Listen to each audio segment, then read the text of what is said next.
السلام علیکم ورحمۃ اللہ.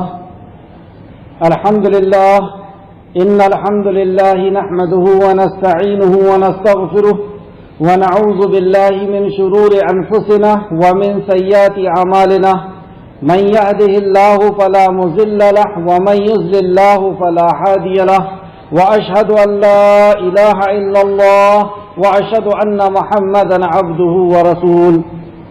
اما بعد، اعوذ باللہ من الشیطان الرجیم. یا ایہا الذین آمنوا اتقوا اللہ حق تقاتہ ولا تموتن الا وانتم مسلمون. بسم اللہ الرحمن الرحیم. یا ایہا الناس اتقوا ربکم الذی خلقکم من نفس واحدة وخلق منها زوجها وبث منهما رجالا كثيرا ونساء واتقوا الله الذي تساءلون به والأرحام إن الله كان عليكم رقيبا. يا أيها الذين آمنوا اتقوا الله وقولوا قولا سديدا يصلح لكم أعمالكم ويغفر لكم ذنوبكم ومن يطع الله ورسوله فقد فاز فوزا عظيما. أما بعد، فإن خير الحديث كتاب الله وخير الهدي هدي محمد صلى الله عليه وعلى آله وسلم وشر الأمور محدثاتها وكل محدثة بدعة وكل بدعة ضلالة وكل ضلالة في النار. رب اشرح لي صدري ويسر لي أمري واحلل عقدة من لساني يفقهوا قولي رب زدني علما. آمین یا رب العالمین. تمام تر تعریف، حمد، ثنا، کبریائی، بڑائی، بزرگی اور مجد اس خالق کائنات کے لیے لائق اور زیبا ہے جو ساری کائنات کا ایک و تنہا خالق، مالک، مربی اور منتظم ہے. درود و سلام ہو انبیاء اکرام پر، خصوصاً نبی مکرم رحمت للعالمین امام الانبیاء محمد صلی اللہ علیہ وسلم پر، آپ کے اہل بیت پر، آپ کے اصحاب پر. اس مختصر سے درود و سلام کے بعد معزز سامعین اکرام، سورہ برات یعنی سورہ توبہ کی آیت نمبر 23 سے آج کلاس رہے گی. اللہ رب العزت سے دعا ہے کہ یا خالق کائنات، اس کلاس کے اندر ہم جو کچھ بھی پڑھیں اس پہ ہمیں تدبر کرنے کی، غور و فکر کرنے کی، اپنا محاسبہ کرنے کی، اس پر ایمان لانے کی اور عمل کرنے کی توفیق اور رفیق عطا فرما. اے اللہ ہمیں ویسا بنا دے جیسا تو چاہتا ہے. اے اللہ ہمیں صحیح معنوں پہ پکا اور سچا مومن بنا دے. سب سے زیادہ ہمارے دل کے اندر تیری محبت اور سب سے زیادہ ہمارے دل کے اندر تیرا ڈر پیدا کر دے. آمین یا رب العالمین. معزز سامعین، 8 ہجری میں مکہ فتح ہوا. مکہ فتح ہونے کے بعد 9 ہجری میں اعلان برات ہو گیا. مشرکوں سے اعلان برات کیا گیا.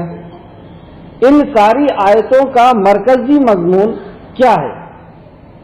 آپ اگر غور کریں تو پتہ چلے گا کہ ان ساری آیتوں کا مرکزی مضمون ایمان کا عملی ثبوت دینا ہے کہ تم ایمان والے ہو، اب ایمان کا عملی ثبوت دو. تو ایمان کے عملی ثبوت میں 2 باتیں لائی جا رہی ہیں. ایک ہے محبت، کہ دل کے اندر شدید محبت وہ کس کی ہے، اور دوسرا اس محبت کا اظہار جہاد کو سامنے لا کر کے کیا گیا کہ تم اپنی جان اور مال کے ساتھ اللہ رب العزت کے کلمے کو بلند کرنے کے لیے جدوجہد کرتے ہو یا نہیں کرتے ہو.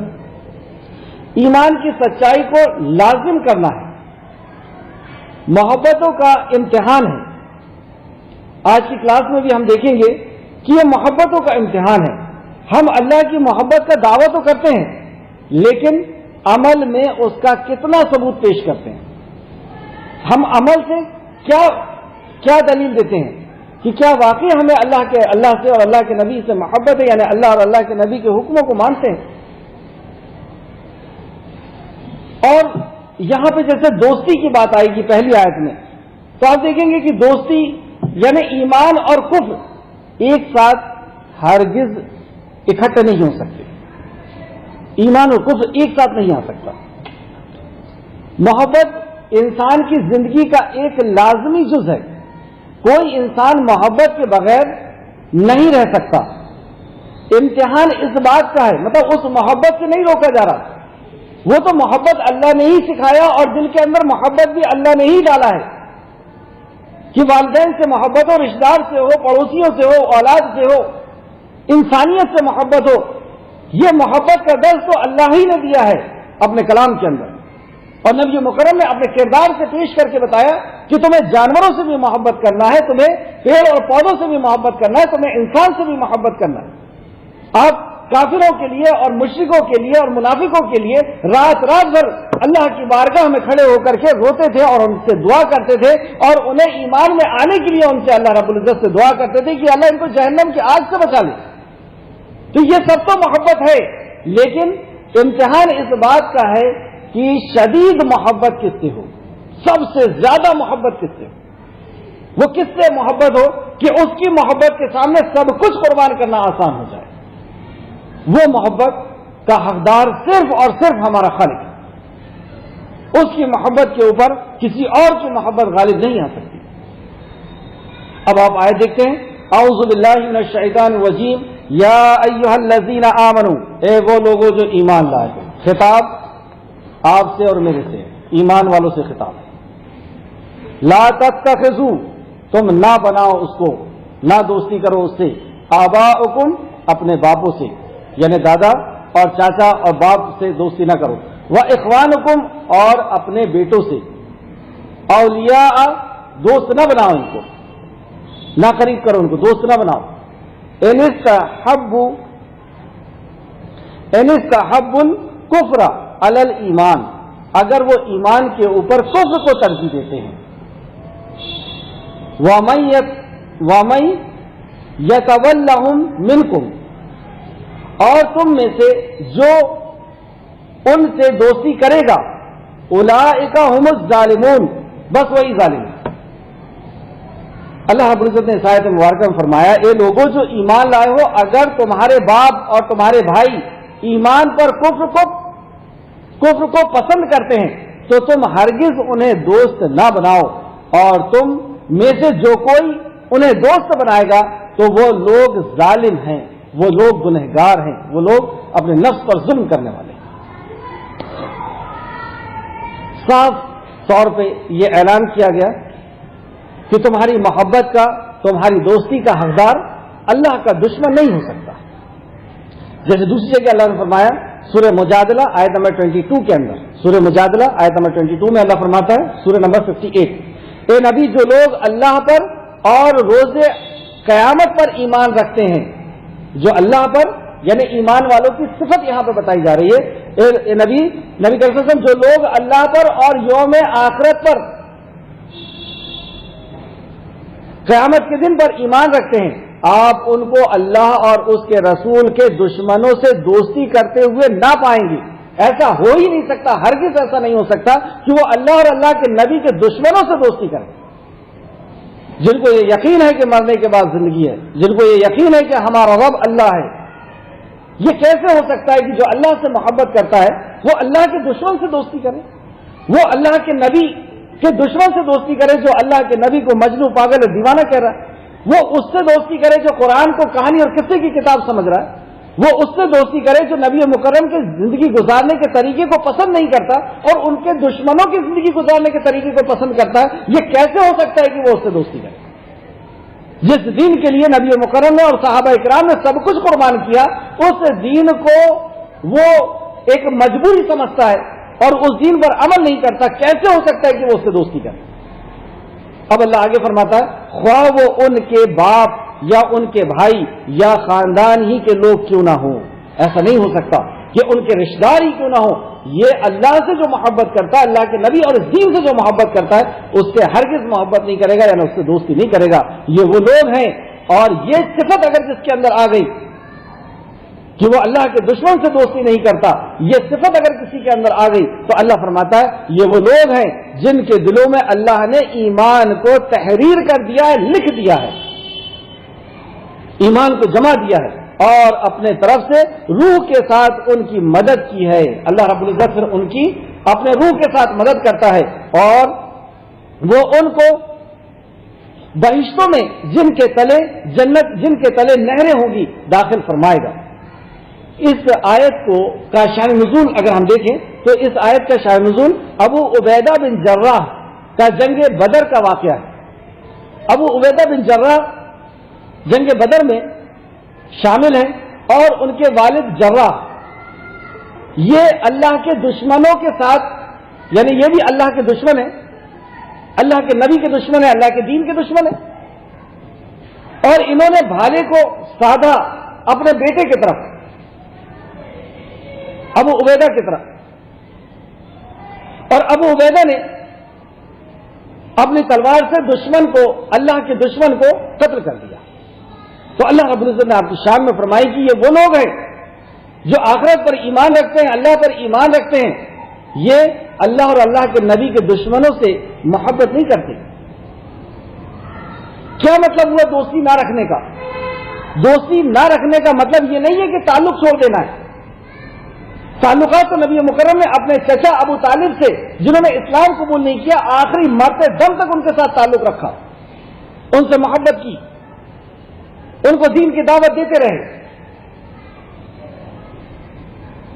اور بھی صحابہ کرام کو آپ دیکھیں، ابو ہریرہ رضی اللہ عنہ، آپ کی ماں نبی مکرم کو الٹا سیدھا کہتی، لیکن اس کے بعد بھی ابو ہریرہ ان کی پوری خدمت کرتے رہتے۔ دوستی نہ رکھنے کا مطلب یہ ہرگز نہیں ہے کہ تعلقات نہیں رکھنا ہے، تعلقات تو اور اچھے رکھنا ہے۔ نبی مکرم صلی اللہ علیہ وسلم کفار مکہ کے زیورات یا ان کی امانتیں اپنے پاس رکھا کرتے تھے، ان کے فیصلے سلجھایا کرتے تھے، اور ان کے ہاں کوئی ودوا ہو جاتا، کوئی یتیم ہو جاتا تو نبی مکرم اس کی کفالت کرتے۔ تعلقات رکھنا، ان کے ساتھ اچھا سلوک کرنا یہ ایک الگ چیز ہے، لیکن دوستی نہ کرنا۔ کئی لوگ اعتراض کرتے ہیں کہ قرآن میں کیسا سیدھا سیدھا حکم ہے کہ کافر کے ساتھ دوستی نہیں کرنا ہے۔ بھائی اس کا مطلب یہ ہے، ایک ایگزامپل دیکھیں آپ، ایک ماں کے 4 بیٹے ہیں، اس میں سے ایک بیٹا شراب پیتا ہے، جوا کھیلتا ہے، مرڈر کرتا ہے، چوری کرتا ہے، تو ماں کیا بولے گی 3 بیٹوں کو کہ بیٹا اس سے دوستی مت کرنا، اس کے ساتھ نہیں رہنا، اس کے ساتھ اٹھنا بیٹھنا نہیں، اس کے ساتھ راز کی بات نہیں کرنا، اس کے ساتھ وقت نہیں گزارنا، اس کا لحاظ مت کرنا اس کی بات کا۔ یہ ہے دوستی۔ اس سے اللہ رب العزت نے منع کیا کہ تم اگر اس کے ساتھ رہو گے تو تمہارے اندر بھی وہی چیز داخل ہو جائے گی۔ آج ہم دیکھیں کہ انسان کے اندر جو برائی آتی ہے وہ اس کے دوست سے آتی ہے، اجنبی آدمی کی وہ بات نہیں مانتا، وہ دوست کی بات کا لحاظ کرتا ہے، وہ دوست سے راز کی بات شیئر کرتا ہے، اور وہ دوست سے وقت گزارتا ہے اس کے ساتھ، اور دل اثر لیتا ہے۔ اور اس کے اوپر آپ نے دیکھا ہوگا کہ یہ آیتیں بار بار آتی ہیں دوستی کے تعلق سے، اور میں اس میں زور بھی زیادہ دیتا ہوں کیونکہ 4 چیز بنیاد ہے۔ اگر ان چیز کو ہم نے سنبھال لیا تو انشاءاللہ تعالیٰ ایک بہترین مومن انشاءاللہ تعالیٰ ہم بنیں گے۔ اس میں سب سے پہلا یہی ہے دوستی۔ نبی مکرم نے فرمایا کہ بندے کو میں پیدا کرتا ہوں فطرت اسلام پر، مطلب مسلمان بنا کر کے، اس کے ماں باپ اسے یہودی اور نصرانی بنا دیتے ہیں، یعنی اس کی سنگت اس کو برباد کرتی ہے۔ تو دوستی سب سے پہلی چیز ہے۔ اگر ہماری دوستی اچھی ہوگی، اور اس کے بہت ساری احادیثیں بھی ہیں، میں نے اس سے پہلے بھی ذکر کیا ہوں۔ دوسرا، اللہ کے کلام پر تدبر، غور و فکر۔ تیسرا، قرآن حدیث کے اوپر تدبر، غور و فکر، اس پہ عمل۔ اور چوتھا، توحید کے اوپر غور و فکر، اس کو سیکھنا، اس کو سمجھنا، اس کے اوپر جم جانا۔ یہ 4 چیز بنیاد، اس کے اوپر اگر ہم قائم ہو گئے اور اس میں سے کسی ایک چیز کو بھی ہم نے نظر انداز کیا، بس تباہی اور بربادی شروع ہو جائے گی۔ اللہ ہم سب کو اس کے اوپر قائم اور دائم رکھے۔ تو دوستی کا مطلب، دوستی نہ رکھنے کا مطلب یہ نہیں ہے کہ تعلقات نہیں رکھنا، تعلقات تو اچھے رکھنا ہے، دعا کرنا ہے ان کے لیے، ان سے محبت کرنا ہے، ان سے بات ان کو پہنچانا ہے، لیکن دوستی نہیں رکھنا۔ دوستی کا کیا مطلب ہوتا ہے؟ دوستی 3 چیز کا نام ہے کہ راز کی بات شیئر کرنا، لحاظ کرنا کہ انہوں نے ایسا کہہ دیا اب تو یہ کرنا ہی پڑے گا، یہ لحاظ، یہ ہے دوستی۔ دوستی کے اندر لحاظ ہوتا ہے، اور وقت گزارنا، یہ وقت گزارنا دل ہے، اثر لیتا ہے۔ آپ یہاں پہ 1 گھنٹہ ہم قرآن کو درس کو سنتے ہیں، میرے دل کی کیفیت، آپ کے دل کی کیفیت، دونوں کے دل کی کیفیت بدلتی ہے۔ یہی 1 گھنٹہ ہم اگر خواہش انسان کے ساتھ بیٹھیں گے، دل کی کیفیت بدل جائے گی۔ اللہ نے دل بنایا ہی ایسا ہے، تو اللہ ہم سب کو توفیق و رفیق عطا فرمائے۔ اس کے بعد اللہ رب العزت دوستی کے بعد فرماتا ہے، قل ان کان آباؤکم، اے نبی مکرم کہہ دیجئے، قل یعنی کہہ دیجئے، ان کان آباؤکم، اور کہہ دیجئے اگر تمہارے آبا یعنی تمہارے باپ، وَأَبْنَاؤُكُمْ اور تمہارے بیٹے، وَإِخْوَانُكُمْ اور تمہارے بھائی، وَأَزْوَاجُكُمْ اور تمہاری بیویاں، وَعَشِيرَتُكُمْ اور تمہارے کنبے قبیلے کے لوگ، وَأَمْوَالُكُمْ اقْتَرَفْتُمُوهَا اور جو مال تم نے کمایا ہے، وَتِجَارَةٌ تَخْشَوْنَ کسادہ اور وہ تجارت جس کی مندی کا تمہیں ڈر لگا رہتا ہے، کشادہ جس کی مندی کا تمہیں، جس کے کمزور ہونے کا تمہیں ڈر لگا رہتا ہے، وَمَسَاكِينُ تَرْضَوْنَهَا اور وہ گھر جنہیں تم پسند کرتے ہو۔ یہ 8 چیزوں کا اللہ نے ذکر کیا جس کے ارد گرد ہماری زندگی اور ہماری محبت گھومتے رہتی ہے، اور اس سے محبت گائے بگائے اللہ رب العزت نے ہمیں سکھایا ہے ان سے محبت کرنا۔ اس سے محبت نہیں، ایسا نہیں، لیکن اللہ رب العزت یہاں بیان فرماتا ہے یہ سب تمہیں احب الیکم من اللہ ورسولہ، اگر یہ اللہ اور اس کے رسول کی محبت سے زیادہ ہو جائے، وجہاد فی سبیل اللہ اور اللہ کے راستے میں جد و جہد کرنے سے، جہاد کرنے سے، فتربصوا تو بس تم انتظار کرو، حتی یاتی اللہ بامری یہاں تک کہ اللہ کا امر آ جائے، اللہ کا عذاب آ جائے۔ کس سے خطاب شروع ہوا ہے؟ یا ایھا الذین آمنوا، اے وہ لوگوں جو ایمان لائے۔ اب تمہیں نکھار کر کے اور تمہاری تسکین اور تمہارا تزکیہ نفس یہاں تک کیا جا رہا ہے کہ یہ سب سے زیادہ محبت ان سے اللہ رب العزت سے ہونی چاہیے، اور اگر اللہ کی محبت کے اوپر یہ چیز غالب آ جائے، اللہ اور اللہ کے نبی صلی اللہ علیہ وسلم کی محبت کے اوپر یہ 8 چیز میں سے کوئی غالب اگر آ گئی تو تم انتظار کرنا کہ تمہارے اوپر اللہ کا عذاب آ جائے گا، اور پھر عذاب کے بعد واللہ لا یہدی القوم الفاسقین، اور تم فاسق ہو جاؤ گے اور اللہ ہدایت نہیں دیتا فاسق کو۔ اب ہم اس آیت پہ غور کرتے ہیں۔ قل ان کان آباؤکم اور تمہارے باپ، تو باپ سے محبت کرنا تو اللہ نے سکھایا ہے۔ نبی مکرم صلی اللہ علیہ وسلم سے ایک صحابی کہتے ہیں کہ یا رسول اللہ میرے احسان سلوک کا حقدار کون ہے سب سے زیادہ؟ آپ نے کہا ماں ماں ماں، اور چوتھی بار کہا باپ۔ تو محبت تو کرنا ہے، لیکن اللہ کی محبت یعنی اللہ کے حکم کے اوپر وہ غالب نہیں آنا چاہیے۔ باپ ہو یا ماں ہو، اللہ کے حکم کے اوپر اس کا حکم غالب نہیں آنا چاہیے۔ جیسے آپ نے ابھی سنا کہ ابو عبیدہ بن جراح، ابو عبیدہ کے باپ اور جراح کے بیٹے، ان کے سامنے محبت ہے باپ کی، لیکن وہ محبت اللہ رب العزت کے باپ جو ہے وہ اللہ رب العزت اللہ کے نبی کا دشمن ہو گیا۔ آپ نے اس محبت کو، اللہ کی محبت کو غالب کر لیا اپنے اوپر، اللہ اور اللہ کے نبی کی محبت کو غالب کر دیا اپنے اوپر، اور والد کو ختم۔ پھر اس کے بعد وہ ابناؤکم اور تمہارے بیٹے، ابوبکر صدیق رضی اللہ عنہ، آپ کے بیٹے عبداللہ بعد میں اسلام قبول کیے۔ عبداللہ کہتے ہیں کہ فلاں جنگ میں آپ میرے سامنے آ گئے تھے، میں اس ٹائم اللہ کے دشمنوں میں سے تھا، اللہ کے نبی کے دشمنوں میں سے تھا، دین کے دشمنوں میں سے تھا، میں نے آپ کو دیکھ کر کے راستہ بدل دیا۔ ابوبکر صدیق کہتے ہیں اگر تو میرے سامنے آ جاتا تو میں تجھے قتل کر دیتا۔ یہ ہے کہ اللہ کی محبت کے اوپر کسی اور کی محبت، اللہ کے دین کی محبت کے اوپر، اللہ کے حکم کے اوپر کسی اور کے حکم نہیں چل سکتا۔ وَإِخْوَانُكُمْ اور تمہارے بھائی، وَأَزْوَاجُكُمْ اور تمہاری بیویاں، بیویوں سے محبت اللہ رب العزت نے لکھ دیا۔ سورہ روم آیت نمبر 20 کے اندر اللہ فرماتا ہے کہ میں بیویوں کی محبت تمہارے اندر ڈال دیتا ہوں، جس کا مفہوم ہے کہ بیوی کے لیے مرد کی اور مرد کے لیے عورت کی محبت اللہ رب العزت نے ڈال دی ہے۔ آپ دیکھیے وہ مشہور واقعہ حضرت حنظلہ رضی اللہ عنہ کا، حضرت حنظلہ کی نکاح ہوا پہلی رات سے، آپ اپنے ازواج مطہرات اپنی بیوی کے پاس حاضر ہوتے ہیں، اور اسی وقت یہ اعلان کی بھی خبر آنے کا پہلے سے اندیشہ تھا کہ آج کی رات نبی کریم اعلان کریں گے کہ اللہ کے کلمے کو بلند کرنے کے لیے نکلنا ہے۔ انتظار میں بیٹھے ہوئے ہیں، رات گزرتے جا رہی ہے، آخرکار صبح ہونے کے کچھ دیر پہلے اللہ کے نبی کے قاصد نے اعلان کر دیا کہ اللہ کے کلمے کو بلند کرنے کے لیے نکلنا ہے میدان کارزار۔ بس اپنے آپ کو سنوارا اپنے آپ کو تیار کیا اور بس اسی حالت میں نکل گئے میدان کارزار میں. جب دشمن سے مقابلہ ہو رہا ہے, اللہ کے دشمن سے مقابلہ ہو رہا ہے, اللہ کے دین کے دشمن سے مقابلہ ہو رہا ہے, اللہ کے نبی کے دشمن سے مقابلہ ہو رہا ہے, تو اس اپنے آپ کو سیو کرتے ہوئے کہ بیوی کے لیے مجھے بچا کر کے واپس جانا ہے, اس انداز میں نہیں لڑ رہے. اس طرح لڑا کہ شہید ہو گئے. آپ کی بیوی نے خبر پہنچائی کہ حضرت حنظلہ کو غسل کی حاجت ہے, ان کے اوپر غسل فرض ہو گیا ہے. صحابہ کرام آپ کے جسم اطہر کو ڈھونڈ رہے ہیں. کچھ دیر کے بعد آپ کا جسم ملا اور اس میں سے پانی کے بوند جو ہے وہ ٹپک رہے تھے. نبی مکرم صلی اللہ علیہ وسلم نے فرمایا یہ غسیل الملائکہ ہے, اسے تو غسل ملائکہ نے دیا ہے, فرشتوں نے اسے غسل دے کر کے لایا.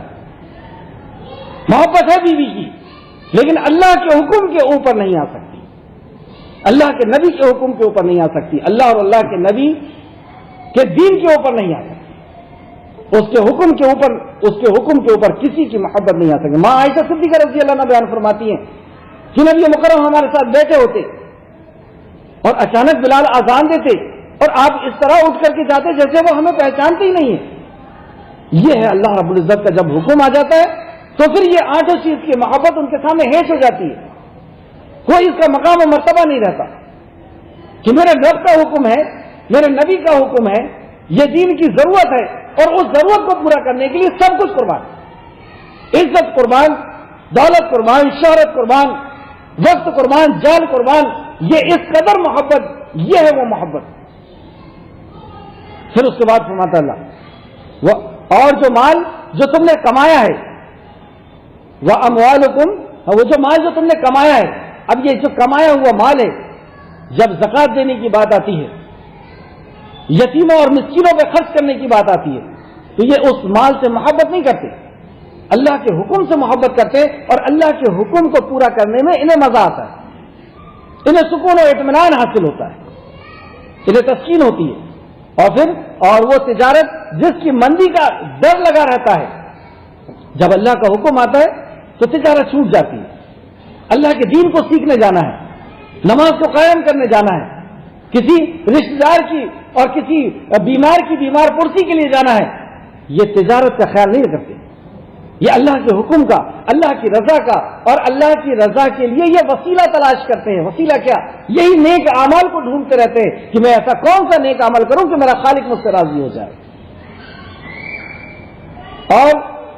اور مکانات جس سے تم محبت کرتے ہو, وہ مکان جس کو ہم نے ڈیزائن دے کر کے بنوایا ہے, جس کی دیواروں میں کلر ہمارے حساب سے ہوا ہے, جہاں پہ صوفے اور پنکھے اور جو ساری چیزیں ہیں وہ ہمارے حساب سے لگی ہے, کیسی محبت رہتی ہے اس سے.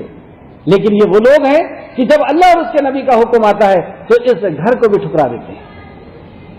اب اللہ رب العزت فرماتا ہے اگر تم کو ان سب سے زیادہ محبت اللہ اور اس کے رسول سے ہے تو بس انتظار کرو کہ اللہ کا عذاب تم پر آ جائے. اور ایسے لوگ فاسق ہیں اور اللہ فاسق کو ہدایت نہیں دیتا. دیکھیں آپ, دنیا کب ملتی ہے؟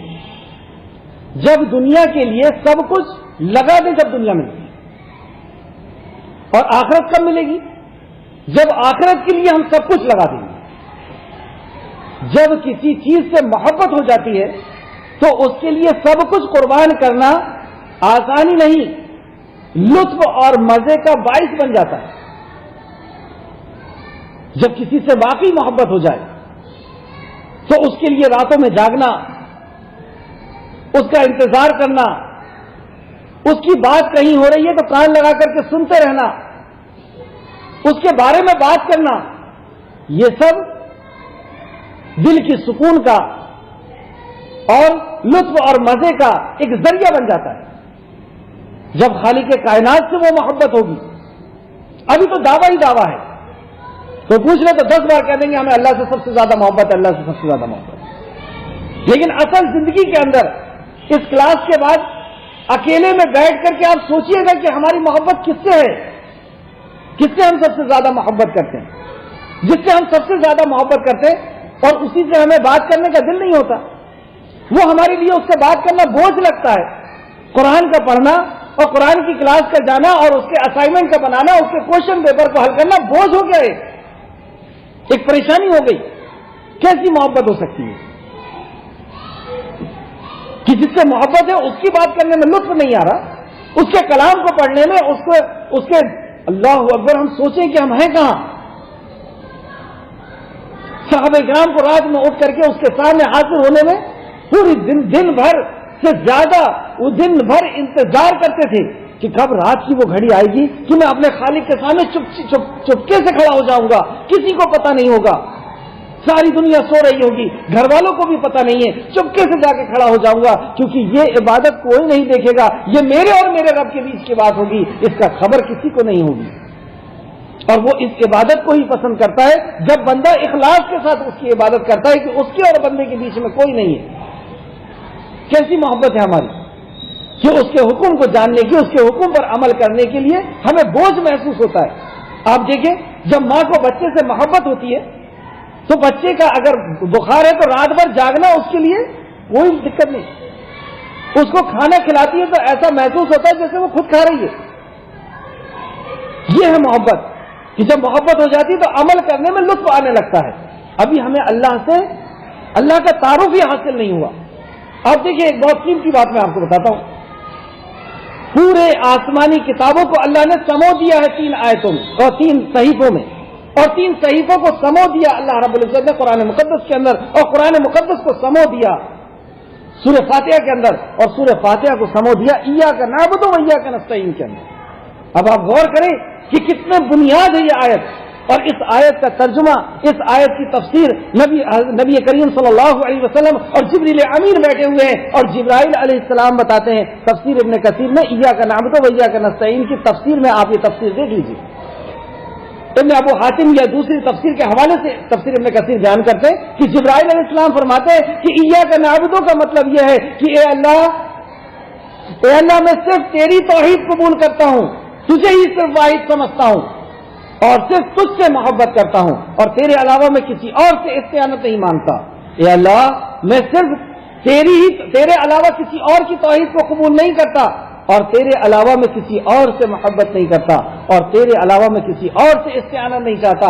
پورا 20 جہاں پہ ہم توحید جو ہے نا وہ سب سے قیمتی چیز ہے, اور توحید سے جو نتائج نکلتے ہیں, جو اسپرٹ ہمارے اندر آتی ہے, جو اس کا نتیجہ ہماری زندگی کے اندر آتا ہے, اس کے نتیجے کے اندر یہ 2 چیز بہت قیمتی آتی ہے, اور وہ ہے سب سے زیادہ محبت اللہ رب العزت سے, اور سب سے زیادہ ڈر اللہ رب العزت کا. یہ بولنے میں بہت آسان تھا اور سننے میں بھی بہت آسان تھا, لیکن رک کر کے کبھی آپ اس پہ غور کریے گا کہ جب سب سے زیادہ محبت ہماری اللہ رب العزت سے ہو جائے گی تو ہماری زندگی کا انداز کیسا رہے گا. جب سب سے زیادہ ہم اللہ سے ڈرنے لگیں گے تو یہی جو میدان کارزار میں ابو عبیدہ بن جراح ہیں اور خالد بن ولید ہیں کہ لشکر پہ لشکر سامنے ہے, لیکن ایسی شمشیر چمک رہی ہے کہ جیسے یہ ان کی زندگی سے دیکھ کے لگتا تھا کہ واقعی میں یقین ہے کہ یہ تلواریں کاٹ نہیں سکتی, یہ تلواریں مار نہیں سکتی, مارنے والی ذات صرف اللہ کی ہے. سب سے زیادہ ڈر فوج سے اور تلواروں سے نہیں, اللہ رب العزت کی ذات سے. یہ ہے ایمان کی شرط. اور سنیے اب حدیث آپ, بخاری اور مسلم کی حدیثیں. نبی کریم صلی اللہ علیہ وسلم کے صحابی فرماتے ہیں رسول کریم صلی اللہ علیہ وسلم کے ساتھ, رسول اللہ صلی اللہ علیہ وسلم کے ساتھ, اور ہم رسول اللہ صلی اللہ علیہ وسلم کے ساتھ تھے, اور وہ اس وقت عمر بن خطاب رضی اللہ عنہ کا ہاتھ نبی کریم صلی اللہ علیہ وسلم کے ہاتھ کے اوپر تھا. مطلب نبی مکرم نے آپ کا ہاتھ پکڑے ہوئے تھے. اور حضرت عمر فاروق فرماتے ہیں اللہ کی قسم اے اللہ کے رسول, آپ مجھے میری جان کے سوا ہر چیز سے زیادہ محبوب ہیں. عمر فاروق کیا فرماتے ہیں یا رسول اللہ, مجھے اللہ کی قسم دنیا کی ہر چیز سے زیادہ آپ محبوب ہیں سوائے اپنی جان کے. اصل میں صحابہ بالکل سچے ہوا کرتے ہیں, جو دل میں ہے بس وہی بات. آج کے مسلمان کے جیسے مکار نہیں, یہ کہہ رہے ہیں سب سے زیادہ محبت اللہ سے اور اللہ کے رسول سے, اور نہ ان کی سیرت, اللہ کے رسول کی سیرت جاننے کی توفیق, نہ آپ کی آنکھوں کی ٹھنڈک کو جاننے کی توفیق, نہ آپ کے مشن کو جاننے کی توفیق, نہ آپ کی سوچ اور فکر کو جاننے کی توفیق. تو ایسے صاف ستھرے من کے کہ میں آپ کو سب چیز سے زیادہ، دنیا کی ہر چیز سے زیادہ محبت کرتا ہوں، مطلب آپ کہیں گے مکہ چھوڑ دے تو چھوڑ دوں گا، آپ کہیں گے بیوی چھوڑ دے، آپ کہیں گے بچہ چھوڑ دے، آپ کہیں گے تجارت چھوڑ دے، میں سب کچھ قربان کر دوں گا یا رسول اللہ آپ کے سامنے، لیکن اپنی جان کو قربان نہیں کر سکتا۔ رسول کریم صلی اللہ علیہ وسلم نے فرمایا تم میں سے کوئی شخص اس وقت تک مومن نہیں ہو سکتا جب تک مجھے اپنی جان سے بھی زیادہ محبوب نہ سمجھ لی۔ کیا فرمایا؟ مومن نہیں ہو سکتا۔ ایمان عمل کی قبولیت کی پہلی شرط ہے۔ اگر ایمان نہیں تو آپ نے جو 1 روپیہ خرچ کیا اس کی بھی نیکی نہیں ملنے والی، اور 1 کروڑ روپے جو خرچ کیا اس کی بھی نیکی نہیں ملنے والی۔ سنت نماز کی بھی اور نفل اور فرض نماز کی بھی نیکی نہیں ملنے والی، نہ فرض عمل کی، نہ سنت، نہ نفل عمل کی نیکی ملنے والی ہے جب تک ایمان نہ ہو، اور ایمان اس وقت تک نہیں ہو سکتا، رسول کریم صلی اللہ علیہ وسلم نے فرمایا جب تک تم مجھے اپنی ہر چیز سے زیادہ محبوب نہ سمجھ لو۔ حضرت عمر فاروق نے فرمایا رضی اللہ عنہ نے کہا اللہ کی قسم، اب دوسرے جملے سنیے آپ، اور یہ سب جملے نہیں تھے، اس دین کے لیے اپنے آپ کو میدان کارزار میں ذبح بھی کروا دیا۔ تو میدان کارزار میں نہیں، اپنے آپ کو ان کے اوپر جو ہے نا حملہ کیا گیا تھا جب آپ نماز کے اندر تھے۔ تو بہرحال عمر فاروق نے کہا کہ اللہ کی قسم اے اللہ کے رسول، اب آپ مجھے میری جان سے بھی زیادہ عزیز ہیں، مطلب اب آپ کے حکم کے سامنے میں اپنی جان بھی قربان کر دوں گا۔ تو رسول کریم صلی اللہ علیہ وسلم نے فرمایا اے عمر، اب بات بنی یا اب تم ایمان والے ہوئے۔ کیا پتہ چلا کہ ایمان والے بننے کے لیے ہمیں ہر چیز سے زیادہ محبت رسول کریم صلی اللہ علیہ وسلم سے ہونا چاہیے۔ کیوں رسول اللہ صلی اللہ علیہ وسلم سے ہونا چاہیے؟ اس کے بھی 2 مطلب ہیں۔ ابو طالب بھی نبی کریم صلی اللہ علیہ وسلم سے محبت کرتا تھا، لیکن کیوں کرتا تھا؟ کیونکہ وہ ان کے بھتیجے تھے، عبداللہ کے بیٹے تھے۔ یہ محبت اس کو کوئی کام آئی نہیں۔ عمر فاروق، ابو بکر صدیق، حضرت علی یہ بھی محبت کرتے تھے۔ کیوں کرتے تھے؟ کیونکہ محمد الرسول اللہ یہ اللہ کے رسول ہیں، اس وجہ سے محبت۔ اللہ کے رسول ہیں یعنی اللہ کے حکم جو نبی کریم صلی اللہ علیہ وسلم کی زبان مبارک سے نکل جائے اس کے سامنے اپنے آپ کو قربان کر دیں گے۔ اللہ کے نبی کے ایک اشارے پر اپنی سب کچھ زندگی قربان کر دینا ہے، یہ ہے وہ محبت کا تقاضا۔ اطاعت محبت کا تقاضا ہے۔ یہ حدیث تھی مسند احمد جلد نمبر 4 حدیث نمبر 336، اور اس حدیث کو امام بخاری نے بھی روایت کیا ہے، بخاری شریف حدیث نمبر 6632۔ ایک اور حدیث ملاحظہ فرمائے، نبی کریم صلی اللہ علیہ وسلم نے فرمایا قسم ہے اس ذات کی جس کے ہاتھ میں محمد کی جان ہے صلی اللہ علیہ وسلم۔ بتائیے کتنی اہم بات ہے کہ ہمارے نبی قسم کھا کر کے بتا رہے ہیں، ہمیں قسم کھا کر کے یقین دلا رہے ہیں کہ قسم ہے اس ذات کی جس کے ہاتھ میں محمد کی جان ہے صلی اللہ علیہ وسلم۔ تم میں سے کوئی شخص اس وقت تک مومن نہیں ہو سکتا، تم میں سے کوئی شخص اس وقت تک مومن نہیں ہو سکتا جب تک میں اس کو اس کے والد، اس کی اولاد سے اور تمام لوگوں سے زیادہ محبوب نہ ہو جاؤں۔ تمام لوگوں سے زیادہ اللہ کے نبی محبوب ہو جائے تو کیا مطلب ہے؟ اللہ کے نبی کا حکم محبوب ہو جائے۔ ہم اللہ کے نبی سے تو محبت کا دعویٰ کرتے ہیں اور آپ کے نبی کے حکم پر بات آئی تو جھوم گئے اور کام آیا تو گھوم گئے۔ یہ کیسی محبت؟ کہ ہم محبت تو بہت کرتے ہیں لیکن ہمیں کوئی آرڈر مت دو، ہمیں کوئی حکم مت دو، ہم آپ کے حکم کو پورا نہیں کر سکتے، ہم محبت تو کرتے ہیں۔ یہ کیسی بات ہے؟ محبت کا مطلب ہی اطاعت ہے۔ اللہ رب العزت نے فرمایا قل ان کنتم تحبون اللہ فاتبعونی یحببکم اللہ ویغفر لکم ذنوبکم واللہ غفور رحیم۔ اور اس نبی کی محبت اور اطاعت کے اوپر اللہ رب العزت فرماتا ہے کہ نبی مکرم کہہ دیجئے کہ اگر تم اللہ سے محبت کرتے ہو تو نبی کی اطاعت کرو، نبی سے محبت کرو نہیں کرو، کیونکہ محبت کے بعد یہ نتیجہ نکلتا ہے کہ اطاعت ہوتی ہے۔ جب کوئی کسی سے محبت کرتا ہے تو اس کے حکم کو پورا کرتا ہے کہ کہیں وہ ناراض نہ ہو جائے۔ تو اللہ کے نبی کی اطاعت کرو تب میں تم سے محبت کروں گا۔ اللہ اکبر! اللہ نے اپنی محبت کی کنڈیشن لگا دی کہ میں اس وقت تم سے محبت کروں گا جب تم نبی کریم صلی اللہ علیہ وسلم سے کی اطاعت کرو، اور واللہ غفور رحیم، اور تمہارے گناہوں کو بخش دوں گا۔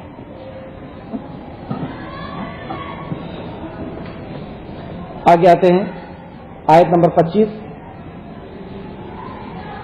یقیناً اللہ نے بہت سے مقامات پر تمہاری مدد کی. مدد کے بغیر کہیں بھی ہمیں نصرت، فتح، کامیابی، کامرانی حاصل نہیں ہو سکتی. نہ ہمارے علم کی بنیاد پر، نہ ہمارے ٹیلنٹ کی بنیاد پر، نہ ہماری ڈگریوں کی بنیاد پر، نہ ہماری نسلوں کی بنیاد پر. کامیابی صرف اور صرف اللہ کے حکم پر ہے. کوئی چیز کچھ نہیں کر سکتی. تو یہاں پہ اللہ نے فرمایا یقیناً اللہ نے بہت سے مقامات پر تمہاری مدد فرمائی. جیسے سورہ بقرہ کے اندر اللہ نے فرمایا، سورہ بقرہ آیت نمبر 249. بسا اوقات یعنی کئی بار تھوڑی سی جماعت اللہ کے حکم سے بڑی جماعت پر غالب آ جاتی ہے اور اللہ صبر کرنے والوں کے ساتھ ہے. واللہ مع الصابرین. تو چھوٹی سی جماعت بھی ہو، اگر اللہ کا فضل ہے تو وہ غالب آ جائے. تھوڑا بھی علم ہے، تھوڑی چھوٹی بھی دکان ہے، اگر اللہ کا فضل ہے تو وہ غالب آ جائے. اور اللہ کا فضل نہیں ہے تو بڑی سے بڑی چیز کو بھی تباہ اور برباد ہوتے ہوئے ہم نے دیکھا ہے. لیکن یہ بات جو چل رہی ہے یہ ایک جنگ کے تعلق سے چل رہی ہے. اللہ آگے فرماتا ہے اور حنین کے دن، جنگ حنین کی بات ہے، اور حنین کے دن بھی جبکہ تمہاری کثرت نے تمہیں خوش فہمی میں ڈال دیا تھا تو وہ تمہارے کچھ بھی کام نہ آئی. مطلب تمہاری جو سوچ تھی، تمہاری جو خوش فہمی تھی کہ ہماری تعداد بہت زیادہ ہے اور ہم کامیاب اور کامران ہو جائیں گے، اور تمہاری اس خوش فہمی میں تمہیں کوئی فائدہ نہ دیا. یہ نبی کریم صلی اللہ علیہ وسلم نے 8 ہجری میں فتح مکہ ہوا. فتح مکہ سے آپ فارغ ہوئے تو یہ خبر پہنچی کہ خاندان حوازن کے لوگ آپ سے جنگ کرنے کے لیے جمع ہو رہے ہیں اور ان کا امیر مالک بن عوف نصری ہے. تو اس کے ساتھ سارا خاندان شقیف اور خاندان بنو جشام اور بنو سعد بن بکر بھی ہیں. مطلب ایسے کئی خاندان مل کر کے اور ایک بڑی ٹیم بنا کر کے، ایک بڑی تعداد اور بڑی جماعت بنا کر کے نبی کریم صلی اللہ علیہ وسلم کے اوپر یعنی صحابہ کے اوپر، مسلمانوں کے اوپر چڑھائی کرنے آنے والی ہے. یہ خبر نبی کریم صلی اللہ علیہ وسلم کو پہنچی تو نبی کریم صلی اللہ علیہ وسلم بھی غزوہ حنین میں، حنین کی جگہ پر نبی کریم صلی اللہ علیہ وسلم بنفس نفسی مطلب خود اپنے صحابہ کے ساتھ وہاں پر حاضر ہوئے.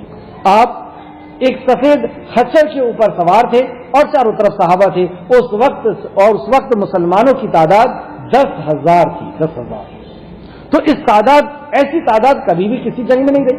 آپ دیکھیں جنگ بدر کے اندر صرف 313 ہے، لیکن یہ چھوٹا سا ایک وقت گزرا اور 10,000 کا لشکر آپ کے ساتھ بنا. تو اس لشکر کو دیکھ کر کے مسلمانوں کے اندر یہ ان کے اندر ایک سوچ آئی کہ اب تو ہم غالب آ کر کے رہیں گے. چھوٹی چھوٹی جب ہماری جماعت تھی، جب ہم غالب آئے ہیں، اب تو ہماری اتنی بڑی جماعت ہے، اب تو غالب آ کے رہیں گے. یہ جو فکر اور جو سوچ آئی، اللہ رب العزت نے اس کی اصلاح فرمائی. اللہ رب العزت نے فوراً دکھا دیا کہ تم جس کے اوپر یقین کر رہے ہو یہ اسباب ہے. اسباب کو اختیار کرنا ہے، لیکن یقین اللہ رب العزت کی ذات پر کرنا ہے. بیمار ہوئے ہیں، دوا کھانا ہے، یہ اسباب ہے، لیکن یقین اللہ کی ذات پہ کرنا ہے کہ وہ چاہے گا تو ہم ٹھیک ہوں گے. یہ اسباب ہے کہ ہم یہ 10,000 کو لے کر کے آئے ہیں، لیکن یقین اللہ کی ذات پر رکھنا ہے کہ وہ چاہے گا تو ہم سرخرو ہوں گے اور وہ چاہے گا تو ہم ذلیل ہو جائیں گے. یہ فکر کچھ ٹائم کے لیے انسانی اور یہ ہمارے لیے اصل میں قیامت تک آنے والے مسلمان کے لیے ایک آئیڈیل اور نمونہ بھی ہے یہ سارے واقعات. اور بس جب ان لوگوں نے تیر اندازی کرنا شروع کی، اور یہ تیر اندازی میں بہت ماہر تھے، جب انہوں نے تیر کی بوچھار کرنا شروع کی، تو ان کے قدم اکھڑ گئے. یقین کس چیز پہ بنا لیے تھے؟ اپنی تعداد پر. قدم اکھڑنے کے لیے یہی بات ایک کافی تھی کہ اللہ رب العزت کی ذات پر سے یقین کمزور ہو جاتا، اور اس تیر سے جب ان لوگوں نے بوچھار کرنا شروع کی تو ایک افراتفری مچی، اور ایسی افراتفری مچی کہ یہ پیٹ پہ دکھا کر کے بھاگنا شروع کر دیے۔ نبی کریم صلی اللہ علیہ وسلم نے آواز لگائی کہ میں محمد الرسول اللہ کا سچا رسول ہوں، رک جاؤ۔ اور اس طریقے سے نبی مکرم آواز دے رہے ہیں، آپ کے ساتھ 80 یا 100 صحابی آپ کے آس پاس چل رہے جو جمے ہوئے تھے، لیکن جو دوسرے لوگ تھے یہ وہاں سے بھاگنے کی کوشش کر رہے ہیں، نکلنے کی کوشش کر رہے ہیں۔ نبی کریم صلی اللہ علیہ وسلم نے حضرت عباس کو حکم دیا کہ آواز دو، کیونکہ حضرت عباس کی آواز بڑی بلند تھی۔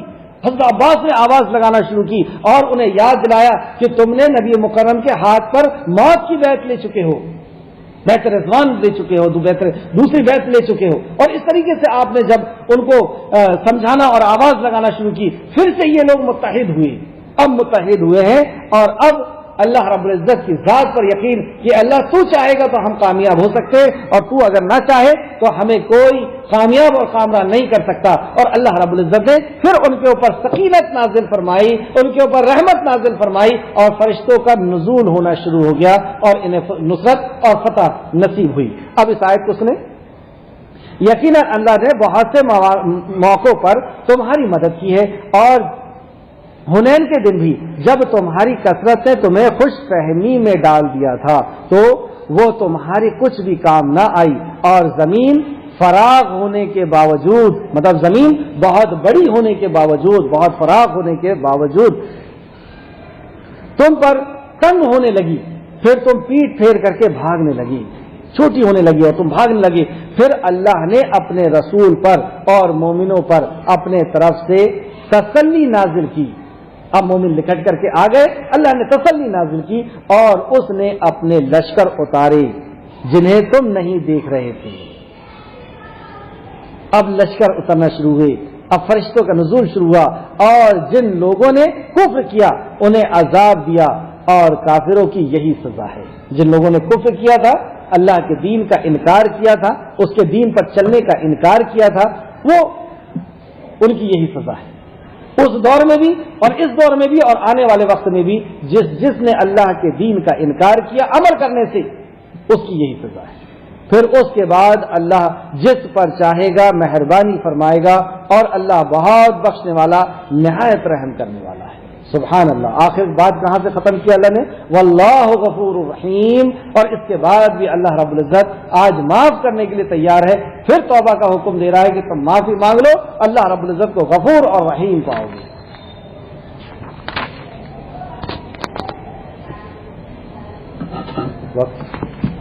تھوڑا وقت ہے، دو آیت اور لیتے ہیں۔ یا ایھا الذین آمنوا، اے وہ لوگوں جو ایمان لائے، پھر ایمان والوں سے مخاطب ہے۔ بلا صبح مشرک تو ہے ہی پلیت، نجس ہے مشرک۔ ایک نجس ہوتا ہے لیٹ اور بات ہمارے کپڑے میں لگ جانا، گندگی لگ جانا، تو ہمارا جسم اور کپڑا پلیت ہو جاتا ہے، نجس ہو جاتا ہے، ناپاک ہو جاتا ہے۔ اور ایک عمل ایسا ہوتا ہے جس سے روح، جس سے انسان کی اندرونی شخصیت پلیت ہو جاتی ہے، ناپاک ہو جاتی ہے، اور وہ ہے شرک۔ تو اللہ یہاں فرماتا ہے اے ایمان والو، بلا شبہ مشرک تو ہے ہی پلیت، نجس ہے، وہ ناپاک ہے، پلیت ہے، لہذا وہ اپنے اس برس کے بعد یعنی اس سال کے بعد مسجد حرام کے قریب نہ آنے پائے۔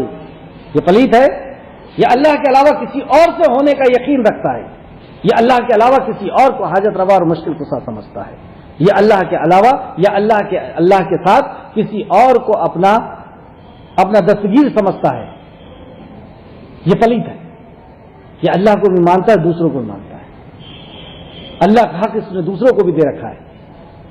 یہ مسجد حرام کے قریب اس سال کے بعد نہیں آ سکتا، آنے کی اجازت نہیں ہے۔ کچھ لوگوں کا کہنا ہے کہ ایسا کیوں کیا گیا کہ غیر مسلم مکہ نہیں جا سکتے؟ تو کیوں جائیں گے؟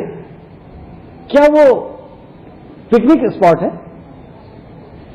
کوئی ایسی جگہ ہے جہاں پر کوئی چیز دیکھنے لائق ہے؟ صرف ایک چار دیوار ہے، اور جو آستھا رکھتا ہے وہ اس کو ایسا دیوانوں کی طرح دیکھتا ہے کہ وہ دیکھتا رہتا ہے اور آنکھیں اشکبار رہتی ہیں، رو رہا ہے، اس کو دیکھ رہا ہے کچھ نہیں، چار دیوار ہے، اور ایسا مدہوش اور ایسا اپنے ہوش و حواس کو ختم کر کے اس کو اس طریقے سے دیکھتا رہتا ہے۔ تو یہ ہے آستھا، یہ ہے ایمان۔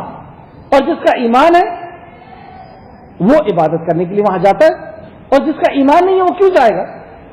تو جس کو ایمان نہیں ہے اس کو روک دیا گیا، وہ عبادت کرنے نہیں جا سکتا، وہ عبادت کرنے نہیں جا رہا ہے تو وہاں پہ کوئی دیکھنے لائق چیز نہیں ہے، تمہاری آنکھوں کے اندر وہ چیز ہی نہیں ہے کہ جو وہاں، اور اس سے بہتر مومن کے لیے کوئی دیکھنے لائق چیز ہی نہیں ہے۔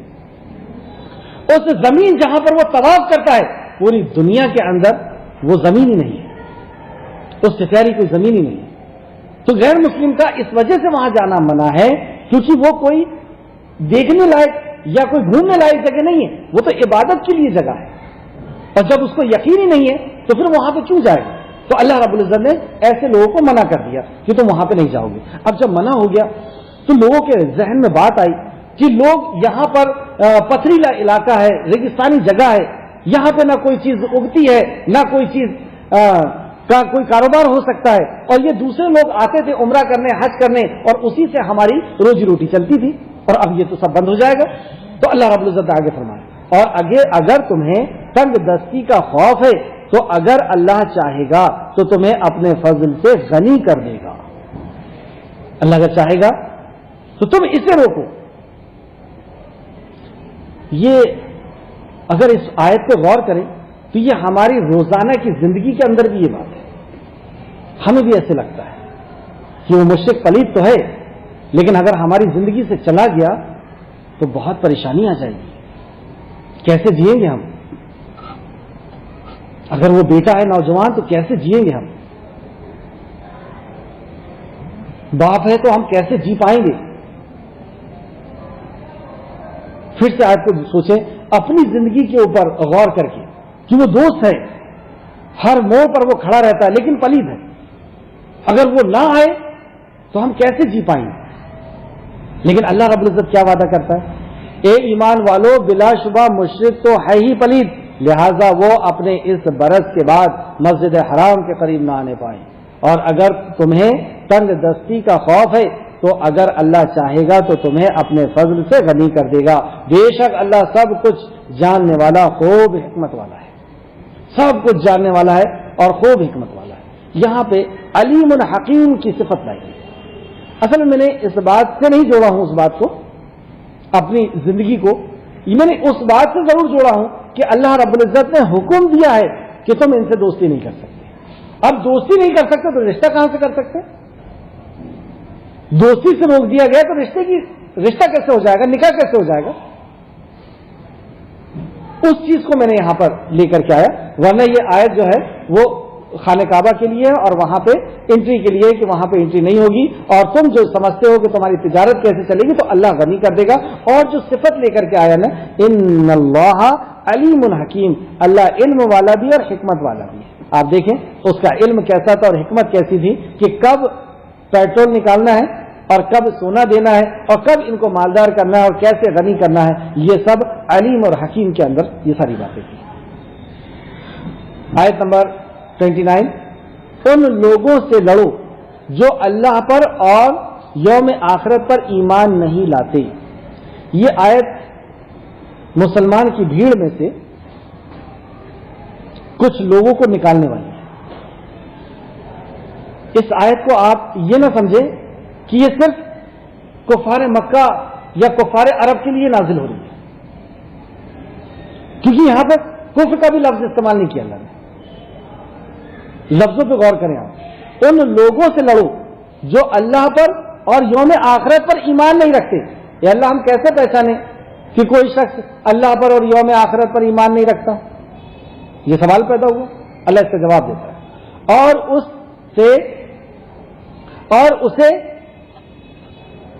اس چیز کو حرام نہیں ٹھہراتے جسے اللہ نے اور اس کے رسول نے حرام ٹھہرایا ہے۔ جو یوم آخرت پر یقین نہیں رکھتے ہیں اور جو آخرت پر یقین نہیں رکھتے ہیں اور وہ اس چیز کو حرام نہیں ٹھہراتے جسے اللہ اور اس کے رسول نے حرام ٹھہرایا، اس سے لڑو۔ ہم اپنی زندگی کا جائزہ لیں کہ اللہ رب العزت نے جن جن چیزوں کو حرام ٹھہرایا ہے، کیا ہم نے اپنی زندگی سے اس کو نکال دیا؟ اللہ اور اللہ کے رسول نے جس جس چیزوں کو حرام ٹھہرایا ہے، فلاں عورت کی طرف نہیں دیکھنا ہے، حرام۔ تمہارا جسم کوئی دوسرا مرد نہیں دیکھنا چاہیے، حرام۔ فجر کے وقت سونا حرام، بیاج کا کاروبار حرام، اور بے شمار چیزیں۔ اب جس کو اللہ اور اللہ کے نبی نے حرام ٹھہرایا ہے، یہ اس کو حرام نہیں ٹھہراتا۔ گویا کہ اس آیت کو اگر پھر سے الٹا اس کے بعد اگر پڑھیں تو کیا پتہ چلے گا؟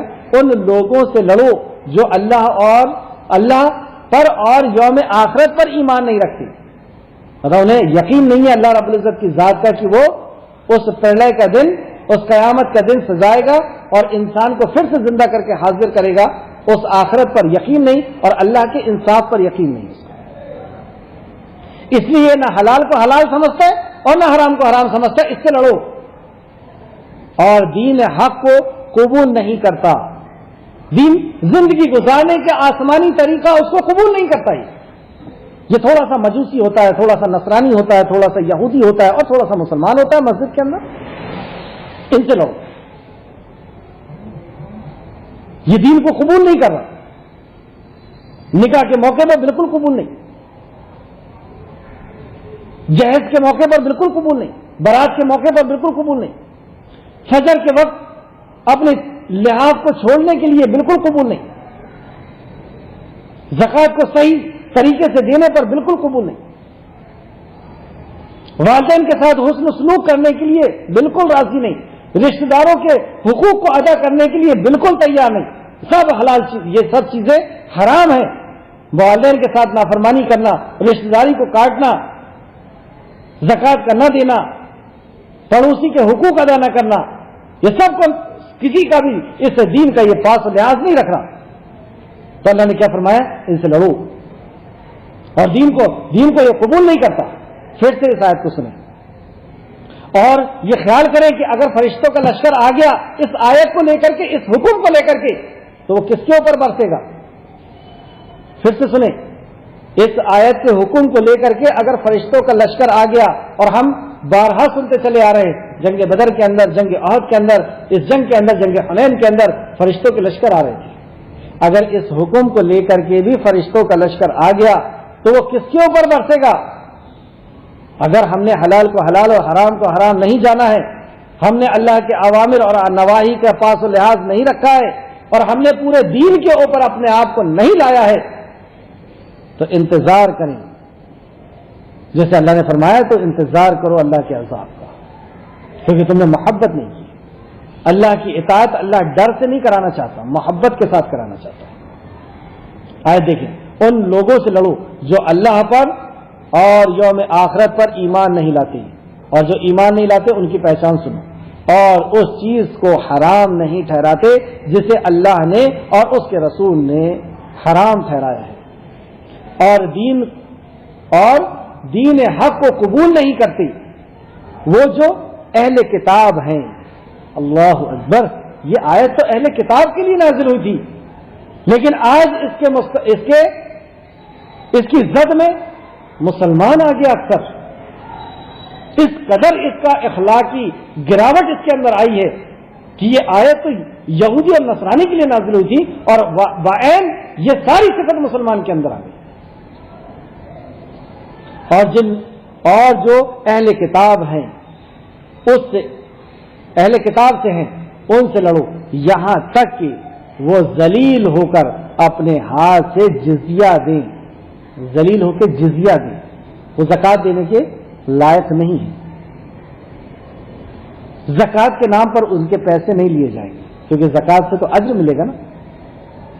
کیوں؟ کیونکہ ان نے اللہ کے حلال کو حلال اور حرام کو حرام نہیں سمجھے، انہوں نے اللہ کے دین کو قبول نہیں کیا، اللہ کے دشمنوں کا دین ان کو پسند ہے، ان کا لائف سٹائل ان کو پسند ہے، ان کے جیسے کپڑے، ان کے جیسے چہرہ، ان کے جیسے بال، ان کے جیسی گفتار، ان کے جیسا انداز زندگی، ان کے جیسا بزنس، سب ان کے جیسا پسند ہے۔ ان نے محمد کے دین کو تو حقیر سمجھا کہ یہ تو غریبوں کا اور فقیروں کا دین ہے۔ یہ لائف اسٹائل کوئی لائف اسٹائل ہے؟ یہ طریقہ، یہ سنت طریقہ کوئی سنت طریقہ، یہ لائف اسٹائل ہوتی ہے ایسی؟ حقیر سمجھا ہے۔ تو ان کو ذلیل کر کے ان سے کیا لو؟ جزیہ لو، ٹیکس لو، مطلب ان کا پیسہ زکوٰۃ نہیں ہے، ٹیکس ہے۔ اللہ اکبر! اللہ ہم سب کو بچا لے، اے اللہ ہم سب کو سچا اور پکا مومن بنا دے، اے اللہ ہم کو سچی اور پکی، اے اللہ ہم تیرے سے تیری محبت کا سوال کرتے ہیں، اے اللہ ہمیں تیری سچی محبت دے دے، اے اللہ تیری معرفت کرا دے، اے اللہ تیری پہچان کرا دے، اے اللہ تیرے نبی کی پہچان کرا دے، اے اللہ تیرے نبی کی معرفت، اے اللہ تیرے نبی کی سنت، اے اللہ تیرے نبی کی سیرت کا ہمیں سبق دے دے، تیری نبی کی سیرت کو ہمیں سکھا دے تاکہ نبی مکرم سے محبت ہو جائے، اے اللہ تیری ذات، تیری صفات اور تیری صفات کا ہمیں علم دے دے تاکہ ہم تجھے پہچان سکیں، تجھے جان سکیں، تیری محبت کر سکیں اور تیرے حکم کے مطابق تیرے نبی سے ہم محبت کر سکیں۔ اے اللہ ہمیں تیری سچی اور پکی محبت عطا فرما دے تاکہ ہم دین کو خشوع اور خضوع کے ساتھ اور دل کی خوشی کے ساتھ ہم تیری اطاعت و فرما برداری کریں۔ آمین یا رب العالمین۔ السلام علیکم ورحمۃ اللہ وبرکاتہ۔